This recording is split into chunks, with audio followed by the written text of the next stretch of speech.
Have you ever washed your hands and then suddenly thought, wait, what if they're still dirty, so you wash again, and maybe once more? It sounds irrational, but here's something disturbing for millions of people around the world. This isn't a passing thought, it's a prison. And the strangest part, the more they wash, the stronger the fear becomes, which means the thing that feels like safety may actually be feeding the problem.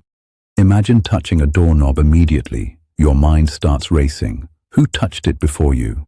What germs are on it? What if something dangerous gets onto your skin? Most people ignore these thoughts, but some people can't. The thought sticks. It repeats. It grows louder until washing becomes the only thing that brings relief. But according to psychologists, this obsession isn't really about dirt, and understanding what it is about changes everything. Here's what most people get wrong.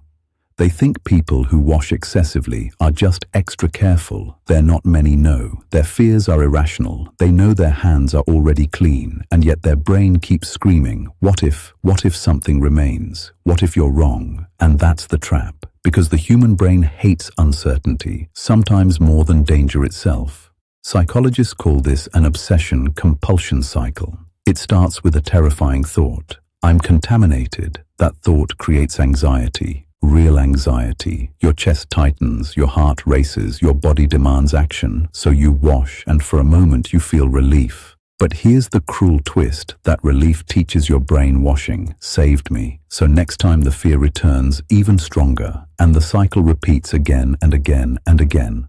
But here's what nobody talks about. The person trapped in this cycle usually knows it's irrational. They know your hands are clean, but your brain asks for certainty.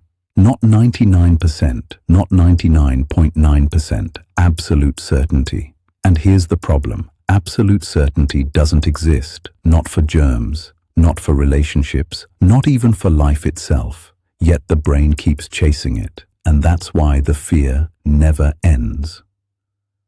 Now you might think I don't do this, but think carefully. Have you ever checked a message, repeatedly reread an email 5 times, asked someone, are you sure you're not angry over and over? Because psychologically, these behaviors share something powerful, the desperate need to feel certain, and the more certainty we seek, the more fragile we become. So, where does all this begin? Researchers discovered something fascinating. The brains of people with contamination, OCD, are not broken, they're trying to protect them. Brain scans show that areas involved in danger and disgust can become hyperactive.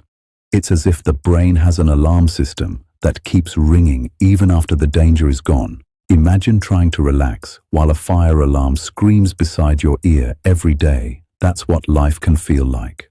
But here's the most surprising part. The treatment doesn't begin with washing more. It begins by doing the opposite. Psychologists use something called exposure and response prevention. A simple idea: face the fear and don't perform the ritual. At first, the anxiety rises. It feels unbearable, but then something extraordinary happens. The brain learns I survived without washing, without certainty, without the ritual. And slowly, the alarm becomes quieter. The fear loses power, not because the person becomes fearless, but because they discover something profound. You don't need certainty to be safe.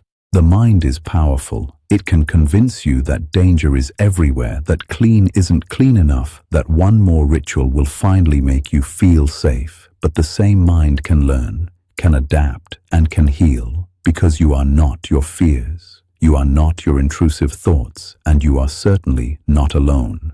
This is Mind Snap, and next time we'll uncover another hidden pattern of the human mind.